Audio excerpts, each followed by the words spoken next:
हाँ जी, chapter number 6 according to NCERT.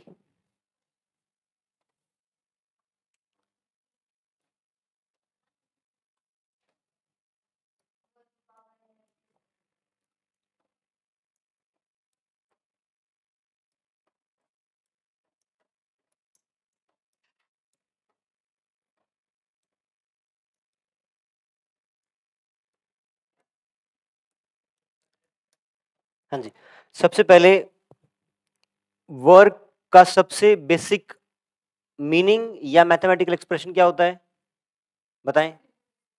हाँ जी, work done is equals to force into displacement. ये कब वैलिड है? जब फोर्स और डिस्प्लेसमेंट आपका सेम डायरेक्शन में हो। अगर फोर्स और डिस्प्लेसमेंट सेम डायरेक्शन में नहीं है तब वर्क डन का फॉर्मूला हो जाता है एफ डॉट एस।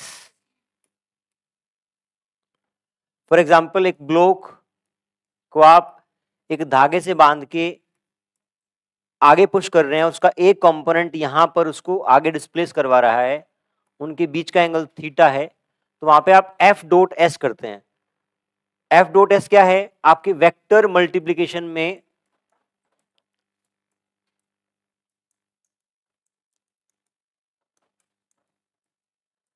दो तरह का मल्टीप्लीकेशन आता है, एक डॉट प्रोडक्ट और एक क्रॉस प्रोडक्ट।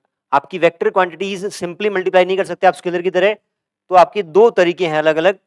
जब आप दो वेक्टर्स को का डॉट प्रोडक्ट करते हैं तो इनका जो आउटपुट आता है वो स्केलर होता है, और जब यहां पे आप दो वेक्टर्स का क्रॉस प्रोडक्ट लेते हैं तो उनका आउटपुट क्या आता है? वेक्टर आता है। इसको आप वेक्टर प्रोडक्ट भी बोलते हो, इसको आप स्केलर प्रोडक्ट भी बोलते हो। ए डॉट बी का सिंपलेस्ट फॉर्मूला है A dot B is A B cos theta. क्या बी डॉट ए और ए डॉट बी बराबर होते हैं क्या? बराबर होते हैं। अगर दो वेक्टर्स को A X I cap, A Y J cap और A Z K cap given है, और दूसरा vector B is equals to B X I cap, B Y J cap, B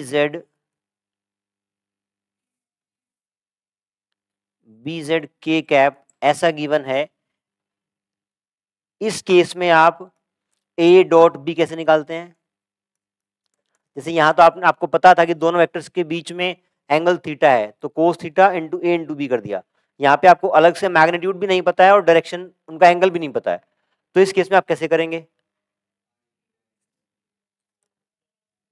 हाँ जी, यहाँ पे ए एक्स बी एक्स, ए Y B Y plus ए Z B Z. अगर आपको simply करके देखना है तो आप क्या करेंगे? इस पूरे का डॉट लेंगे इसके साथ, फिर एक एक वेक्टर को इसको इसके साथ डॉट करेंगे, इसको इसके साथ और इसको इसके साथ। इसको इसके साथ करेंगे तो आई कैप है, तो अगर सेम डायरेक्शन में तो कोस 0 हो गया तो 1 आ गया, एक्स बी एक्स आ गया। आई और जे के बीच का एंगल कितना होता है? 90, कोस 90 0, तो इसका डॉट 0, इसका डॉट 0, फिर इसको उठाएंगे, यहाँ डॉट 0 यहाँ का बचेगा, यहाँ का डॉट 0 होगा, तो आपके तीन टर्म बचेंगे, ए एक्स बी एक्स ए वाई बी वाई प्लस ए जेड बी जेड। ये आपका इसका डॉट प्रोडक्ट सिंपली रहेगा।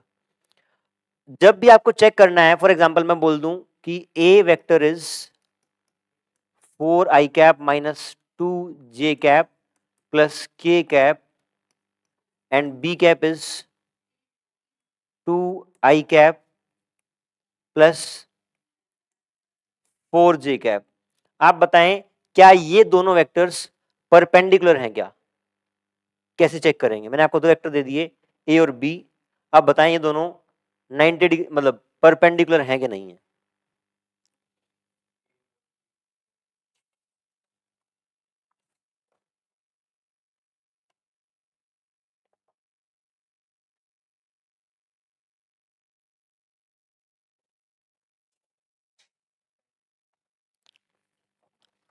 परपेंडिकुलर है। आप लोग बताएं, हैं कैसे हैं?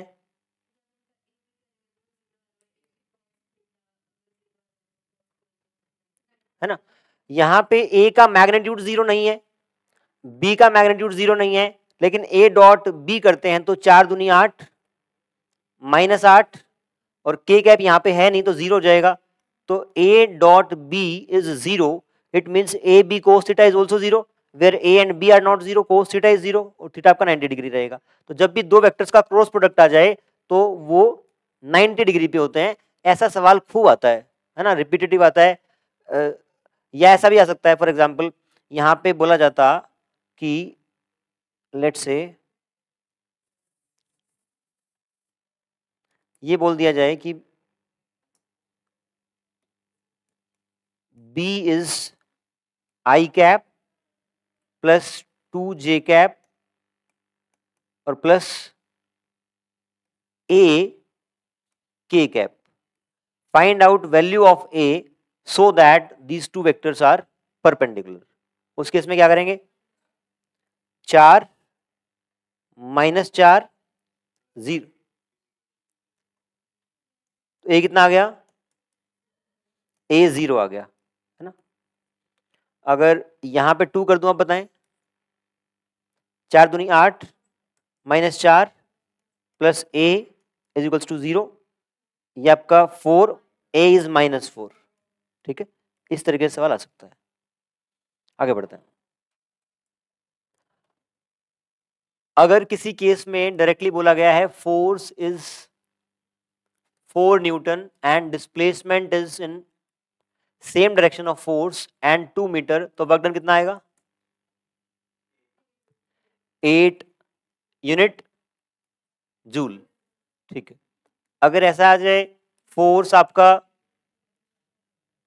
4 न्यूटन है, डिस्प्लेसमेंट 2 मीटर है और angle between displacement and force is 60 degree. एक बॉक्स के ऊपर धागे से फोर्स ऐसे लग रहा है 4 न्यूटन, इनके बीच का एंगल 60 डिग्री है और ये डिस्प्लेसमेंट आपका 2 मीटर हुआ है।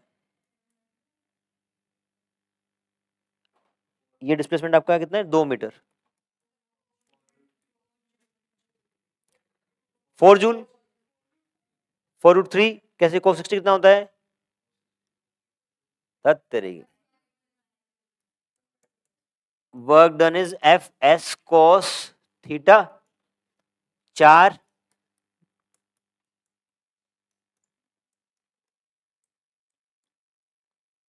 जूल हो गया।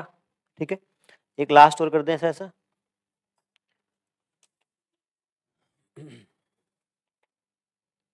अगर force is given as 3 I cap 4 J cap plus 5 K cap and displacement is 5 I cap plus 4 J cap plus 3 K cap, what is work done?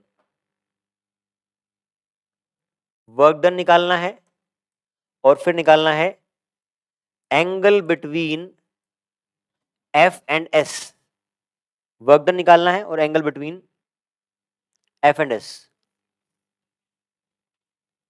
Work done direct आएगा 15 plus 16 plus 15 30 और 46 आ गया, 40 joule तो ये आ गया। अब निकालना है आपको एंगल निकालना है, कैसे निकालेंगे, इसका मैग्नीट्यूड कितना होगा फोर्स का, 3 का स्क्वायर प्लस 4 का स्क्वायर, 3 और 4 का जो एडिशन होता है वो 5 आता है, आपको पता है 5 और ये 5, तो ये आपका 5√2 आएगा क्या, पक्का। और इसका भी 5√2। आपको पता है वर्क डन के दो फॉर्मूले होते हैं, एक तो डायरेक्टली मल्टीप्लाई कर लेंगे और दूसरा F S cos theta. Work done आपको पता है 46 है और ये आपका 5√2 कॉस थीटा, ये कितना हो गया 5 25 और दूनी 50, 46/50 is equals to cos theta 23 25 theta equal to cos inverse 23/25। ठीक है। वर्क डन जीरो किस किस केस में हो सकता है? अगर मैं बोल दूं कि वर्क डन जीरो है तो क्या क्या पॉसिबिलिटी है पता है? एक आप बता रहे हैं कि एंगल 90 डिग्री होना चाहिए, एक पॉसिबिलिटी है, और कोई डिस्प्लेसमेंट जीरो हो जाए और फोर्स ना लगे। ये तीन कंडीशन कोई सी भी सेटिस्फाई हो जाए, आपका वर्क डन जीरो हो जाएगा। अब तक हमने जो फोर्स देखा दोनों तीनों एग्जांपल्स में, वो कांस्टेंट फोर्स था। अगर फोर्स वेरिएबल हो, कहने का मतलब लेट्स से मैं बोलूं force is equals to 2x, इस बात का मतलब क्या है? ये मैं बोल रहा हूं कि लेट्स से ये ब्लॉक अभी x इक्वल टू 0 पे है, इसके ऊपर जो फोर्स लग रहा है वो क्या है? x के प्रोपोर्शनल है, या आप कहें कि 2x प्लस 3 ऐसा फोर्स है। ठीक है, तो x इक्वल टू 0 पे कितना फोर्स लगेगा? जब ये x इक्वल टू 0 पे है तो 3 लगेगा, तो 3 इसको स्टार्ट करेगा, चलना स्टार्ट होगा। जैसे चलना स्टार्ट होगा तो x बढ़ेगा तो फोर्स बढ़ जाएगा। इस केस में अगर आपसे पूछूं मैं, find out work done when particle is displaced from x equal to 2 to x equal to 5 metre. अभी तो ये 0 पे है, कुछ देर बाद ये 2 पे भी आएगा और फिर 5 पे भी आएगा। तो जब 2 से 5 के बीच में आया है, उस दौरान इस फोर्स ने कितना वर्क डन किया, ये आपको निकालना है। ठीक है, कैसे करेंगे इसको? हाँ, क्योंकि ये आपका क्या है? वेरिएबल फोर्स है।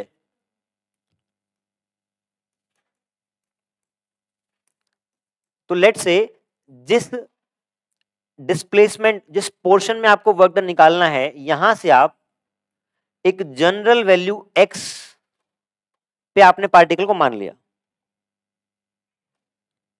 लेट्स से यहां पे आपने पार्टिकल को मान लिया, ये x डिस्टेंस है अभी, और इससे स्लाइटली आगे ले जाने के लिए हल्का सा आप इसको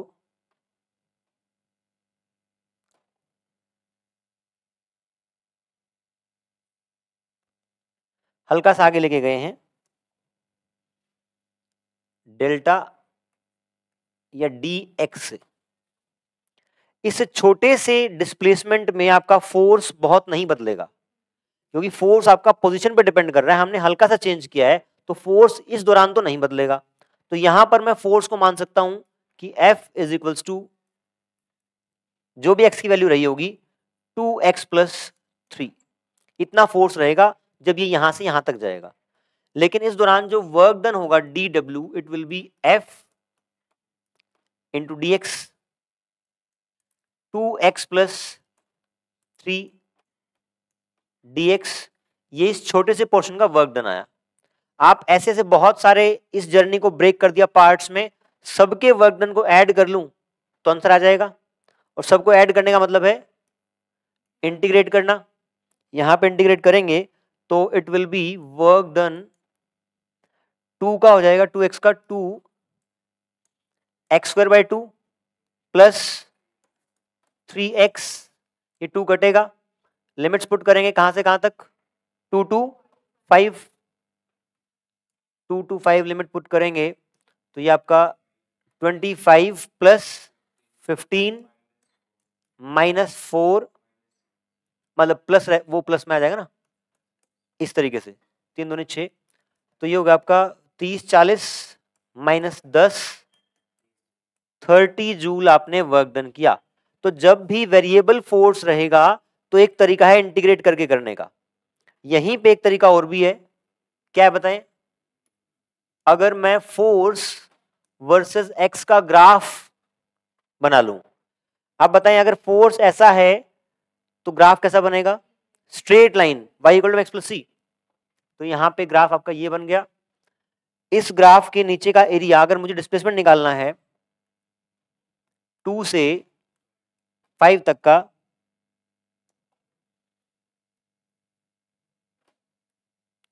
तो क्या मैं यहां तक का एरिया निकाल लूं?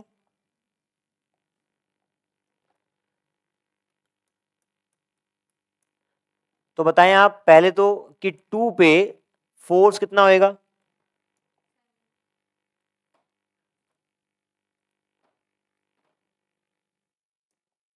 ये फोर्स आप 7 बता रहे हैं और यहां पे 13। चेक कर लेते हैं एक बार। पहले आपने बताया 2 2 3 4 3 7 और 5 पे 10 13। ठीक है, अब बताएं आप वर्क डन निकालने के लिए अगर मैं एरिया अंडर कर्व निकाल रहा हूं तो एरिया कितना आ जाएगा? ये वाला portion half into sum of parallel sides 13 + 7 गुना ये आपका 3 है, 17 3 20/2 10 30 आ गया। तो वेरिएबल फोर्स में दो तरीके हैं, एरिया अंडर कर्व या फिर इंटीग्रेशन, दोनों आप लगा सकते हैं। आगे बढ़ते हैं। नेक्स्ट है वर्क एनर्जी थ्योरम।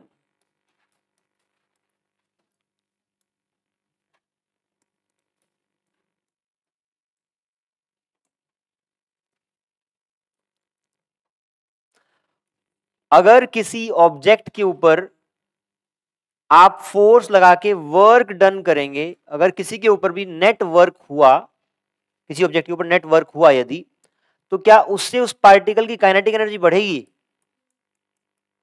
अगर यहां पर एक ब्लॉक रखा है, बॉक्स रखा है, उसको आप पुश करेंगे, वर्क डन करेंगे उसके ऊपर, तो काइनेटिक एनर्जी बढ़ेगी। तो वर्क एनर्जी थ्योरम बोलती है कि नेट वर्क डन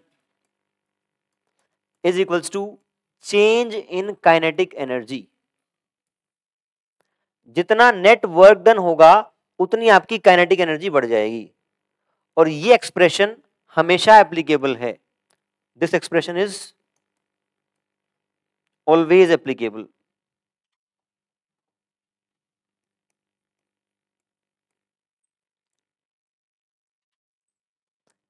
इस बात का मतलब है चाहे जो वर्क डन हुआ है वो कंजर्वेटिव फोर्स हो या नॉन कंजर्वेटिव फोर्स हो, ब्रैकेट में आप लिख लेना, ऑलवेज एप्लीकेबल का मतलब है चाहे फोर्स कंजर्वेटिव हो या फोर्स आपकी नॉन कंजर्वेटिव हो, दोनों ही केस में ये एक्सप्रेशन वैलिड रहेगा आपका। ठीक है, वर्क एनर्जी थ्योरम में की थियरी यही है। जब सवाल आएगा तो इसको देखेंगे। इसके अलावा इस चैप्टर में हम काइनेटिक एनर्जी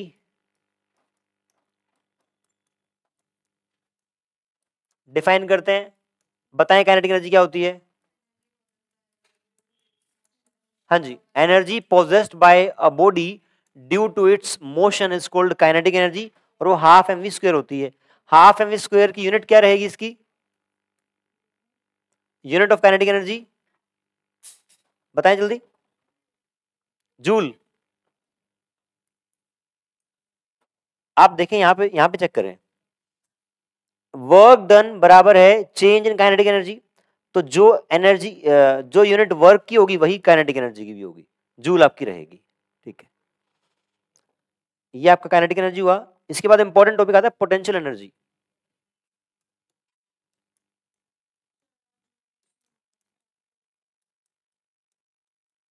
क्या कह रहे हैं?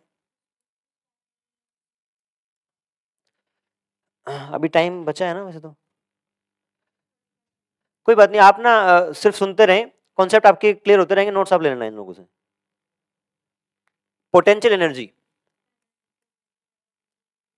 हाँ जी, energy possessed by a body due to its position, ये आपकी पोटेंशियल एनर्जी होती है। जनरली इसको हम यू लेटर से डिनोट करते हैं। और एग्जाम्पल यहां पे, फॉर एग्जाम्पल, जब आप एक तीर कमान में इस तीर के ऊपर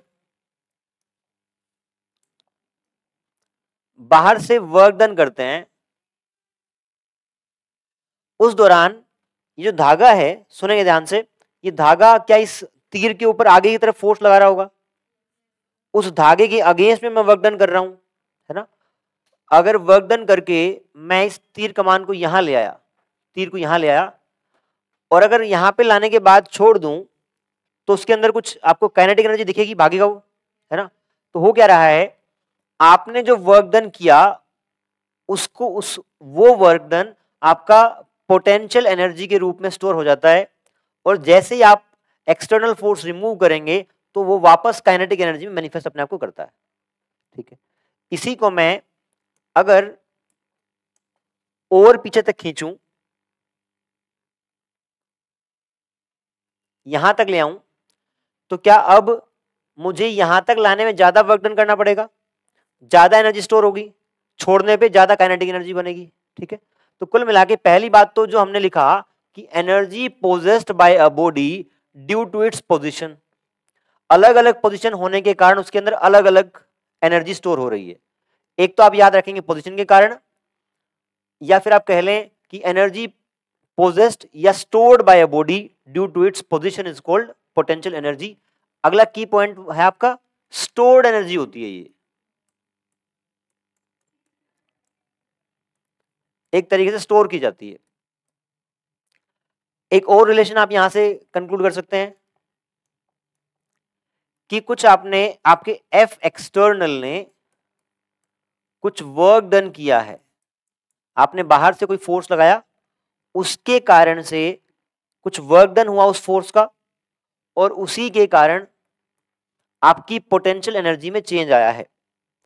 जितना ज्यादा एफ एक्सटर्नल वर्क करेगा उतना ज्यादा आपकी पोटेंशियल एनर्जी स्टोर हो जाएगी। तो very important relation is work done by F external is equals to change in potential energy. ये बहुत इंपॉर्टेंट पॉइंट है। इसके अलावा अगला पॉइंट है, जो ये पोटेंशियल एनर्जी का कॉन्सेप्ट है, ये सिर्फ कंजर्वेटिव फोर्स के केस में ही एप्लीकेबल है। concept of potential energy is only applicable in case of conservative force। conservative force की डेफिनेशन क्या है,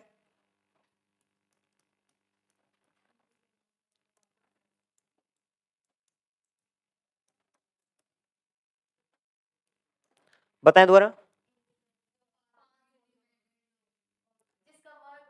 हाँ, ये स्टेटमेंट पूरी है क्या, जिस फोर्स का वर्क डन पाथ इंडिपेंडेंट हो वो आपकी कंजर्वेटिव फोर्स रहेगी, और उसी के केस में क्या रहेगा, एनर्जी स्टोर होगी, पोटेंशियल एनर्जी का कॉन्सेप्ट आएगा। एग्जांपल देता हूं इसका एक, हाँ ग्रेविटी भी आएंगे, पहले एक नॉन कंजर्वेटिव फोर्स का एग्जांपल दे रहा हूं। अगर यहां पर फ्रिक्शन है, इस ब्लॉक के ऊपर मैं ऐसे फोर्स लगाऊं एफ एक्सटर्नल, तो बाहर से क्या फ्रिक्शन फोर्स लगेगा, जब मैं इसको ऐसे पुश करूंगा तो क्या फ्रिक्शन फोर्स लगेगा, सरफेस का लगेगा ना, वो इसको अपोज करेगा इस साइड, ऐसे फ्रिक्शन फोर्स। जैसे मैं तीर कमान में उस तीर के जो क्या नाम है धागा है, उसके फोर्स के अगेंस्ट जब वर्क डन कर रहा था तो आपकी एनर्जी स्टोर हो रही थी। यहां पे जब मैंने फोर्स लगाया, ये वाली फोर्स तुरंत पिक्चर में आई, तो क्या धागे की तरह यहां भी एनर्जी स्टोर होगी। जैसे यहां पर एफ एक्सटर्नल के अगेंस्ट मैंने वर्क डन किया, तीर कमान में क्या वो हमें विजिबल हुआ, कैसे, जैसे मैंने उसको छोड़ा तो भागा, इसका कुछ स्टोर हो गया था। क्या फ्रिक्शन फोर्स के अगेंस्ट भी जब मैं वर्क डन करूंगा और मैं छोड़ूंगा तो क्या ब्लॉक भागेगा, नहीं भागेगा, है ना। तो यहां पे कोई एनर्जी स्टोर नहीं हो रही है, क्योंकि फ्रिक्शन जो है आपका नॉन कंजर्वेटिव फोर्स है।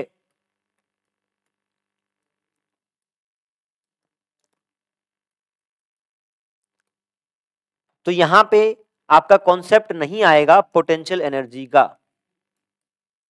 ठीक है, अब वापस आते हैं कंजर्वेटिव फोर्स के एग्जांपल पे। आपने कहा कि जिस फोर्स का वर्क डन पाथ डिपेंडेंट न हो वो आपका कंजर्वेटिव होता है। एग्जांपल कौन से कंजर्वेटिव के, आपने कहा पहला ग्रेविटेशन, ग्रेविटेशन, स्प्रिंग फोर्स, और बताएं, अबे फ्रिक्शन फोर्स तो भी बताया कि नॉन कंजर्वेटिव है। हाँ जी, इलेक्ट्रोस्टैटिक फोर्स, उसको भी बोल सकते हैं इलेक्ट्रोस्टैटिक फोर्स को भी, और मैग्नेटिक फोर्स को भी बोल सकते हैं। लेकिन ये तीनों तो आप जरूर ध्यान रखें, इलेक्ट्रोस्टैटिक, स्प्रिंग एंड ग्रेविटेशन। देखते हैं कैसे। अगर एक मास m को यहां से यहां लेके जाना है, एक रास्ते से आप ऐसे लेके गए और दूसरे रास्ते से ऐसे लेके गए, अगर इस मास को यहां से यहां लेके गए हैं तो डेफिनेटली एक काम तो जरूर हुआ है, क्या ग्रेविटी का फोर्स नीचे था, उस फोर्स के अगेंस्ट आप उसको लेके गए हैं, ठीक है, उसके अगेंस्ट लेके गए हैं तो कुछ वर्क डन किया आपने एफ एक्सटर्नल। अब यहां पे हम चेक करेंगे कि ग्रेविटेशन फोर्स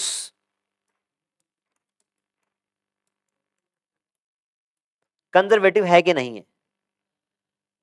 आप देखें ध्यान से, क्या मैं इस पाथ को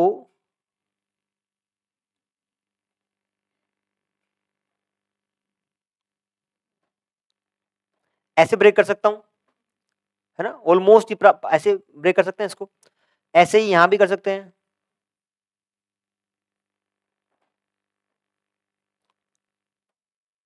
इस तरीके से। लेट से यहां ध्यान से देखिए आप, इस पॉइंट से इस पॉइंट तक ग्रेविटेशन फोर्स का वर्क डन निकालना है हमें, तो ग्रेविटेशन फोर्स किस साइड लग रही होगी, नीचे, डिस्प्लेसमेंट इस साइड, वर्क डन कितना होगा, 0। लेट से ये वाली हाइट आपकी h1 है, तो यहां से यहां जाने में डिस्प्लेसमेंट ऊपर और फोर्स नीचे, work done of this path will be -1। इस वाले पार्ट की वर्क डन 0, इस वाले का -mgh2, ऐसे सबको ऐड कर लेंगे। अगर ये पूरी हाइट यहां से यहां तक लेट से h है, तो क्या मैं कह सकता हूं कि यहां से यहां जाने में total work done bye gravitation force is -mgh। ऐसे यहां भी चेक कर लें, ये 0 होगा, ये mgh1 मतलब ये भले ही इस h1 से अलग हो बट वो कुछ h1 डैश होगा, ऐसे फिर h2 डैश, ये सबको ऐड करोगे तो फिर से आपका -mgh ही आएगा। तो आपका जो work done bye gravitation force है वो पाथ इंडिपेंडेंट है, इसलिए आपका वो कंजर्वेटिव फोर्स है। एक और आता है, अगर किसी ऑब्जेक्ट को आप घुमा के उसी पॉइंट पर वापस ले आए, जिस फोर्स के द्वारा वर्क डन 0 होगा वो आपकी कंजर्वेटिव होगी। दो डेफिनेशन है, क्या, जिस फोर्स का work done is path independent it is called conservative force. दूसरा, अगर उस फोर्स के कारण आप एक पॉइंट को घुमा के, एक पार्टिकल को घुमा के उसी पॉइंट पर ले आए, work done by that force across a closed loop will be 0। ऊपर गया है तो ग्रेविटी ने -mgh किया, नीचे आएगा तो +mgh करेगा, नेट वर्क डन 0 हो जाएगा। क्या यहां पर आपको जब एक आप m मास को ऊपर की तरफ लेके जाते हैं, ग्रेविटी नीचे है और आप ऊपर लेके जा रहे हैं, तो क्या उसके अंदर कुछ एनर्जी स्टोर होती हुई दिख रही है आपको, दिख रही है, वही आपकी पोटेंशियल एनर्जी होगी। क्या इस एग्जाम्पल को मैं तीर कमान वाले एग्जाम्पल से रिलेट कर सकता हूं? वहां पे धागे का फोर्स आगे था, उसके अगेंस्ट वर्क डन किया, कुछ एनर्जी स्टोर हुई, हाथ हटाया तो काइनेटिक एनर्जी मिली। यहां भी ये फोर्स ग्रेविटी का नीचे है, उसके अगेंस्ट में वर्क डन कर रहा हूं, तो वो आपकी एनर्जी स्टोर हो रही है, और जैसे मैं हाथ हटाऊंगा तो वो एनर्जी आपको काइनेटिक एनर्जी में दिखेगी। ठीक है, तो कंजर्वेटिव फोर्स का एग्जांपल ये हुआ। पोटेंशियल एनर्जी जो कि बहुत इंपॉर्टेंट कॉन्सेप्ट है, उसमें क्या क्या पॉइंट आए अब तक? पहला, position, energy possessed by a body due to position. Second, ये एक स्टोर्ड एनर्जी होती है। तीसरा, जितना वर्क डन एफ एक्सटर्नल के द्वारा किया जाएगा उतनी ही आपकी पोटेंशियल एनर्जी बढ़ जाएगी। चौथा, ये कॉन्सेप्ट जो पोटेंशियल एनर्जी का है ये सिर्फ कंजर्वेटिव के केस में ही एप्लीकेबल है, अदरवाइज एप्लीकेबल ही नहीं है। ठीक है, अब देखें एक बार वही वाला केस दोबारा करते हैं। अगर इसको आप बहुत स्लोली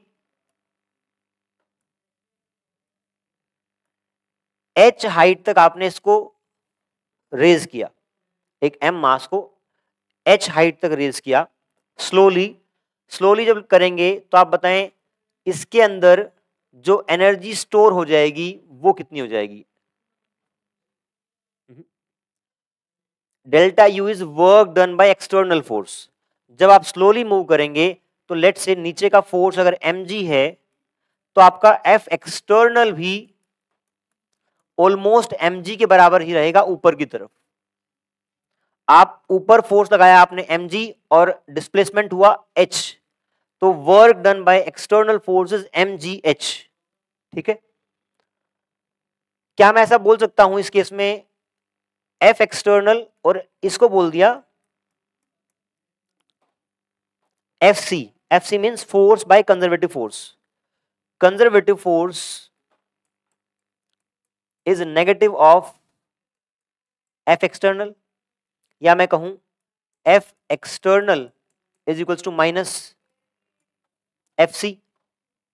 ठीक है, यहां पे देखें F एक्सटर्नल के कारण जो वर्क डन हुआ है, work done by F external is F external into delta x. अगर इसकी जगह मैं माइनस एफ से रिप्लेस करूं, minus F C delta x, this term is nothing but negative of work done by conservative force. तो ये जो work done by F external था वो बराबर होता है negative of work done by conservative force. तो ये जो एक्सप्रेशन बनाया है आपने, यहां पे आप ये भी लिख सकते हैं वर्क डन बाय या delta U is equals to minus work done by F external. आपको एक्सप्रेशन की स्टेटमेंट जरूर याद रखनी है। ये क्या है? Work done by external force is equals to change in potential energy. Change in potential energy is equals to negative of work done by conservative force. ठीक है, इसी को आप चेंज करके लिख सकते हैं delta U is equals to minus F C delta x. F C can be written as minus delta U delta x. F C is minus d U bye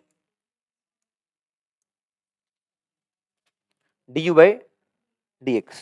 ठीक है, तो जो मैथमेटिकल एक्सप्रेशन इंपॉर्टेंट हैं, एक ये है, ये और ये, बाकी सब जो यहां पे नोट किया है वो तो आपको करना ही है। पोटेंशियल एनर्जी के बाद इसमें बचता है आपका, हाँ बेटा क्या, बस एक कॉन्सेप्ट बता दूं फिर करते हैं। हाँ जी, लास्ट एक टर्म आता है पावर। ये पार्ट खत्म हुआ।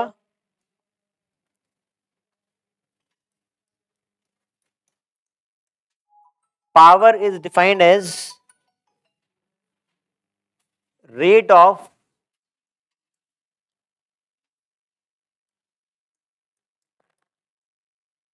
या रेट ऑफ वर्क डन, आप बोल रेट ऑफ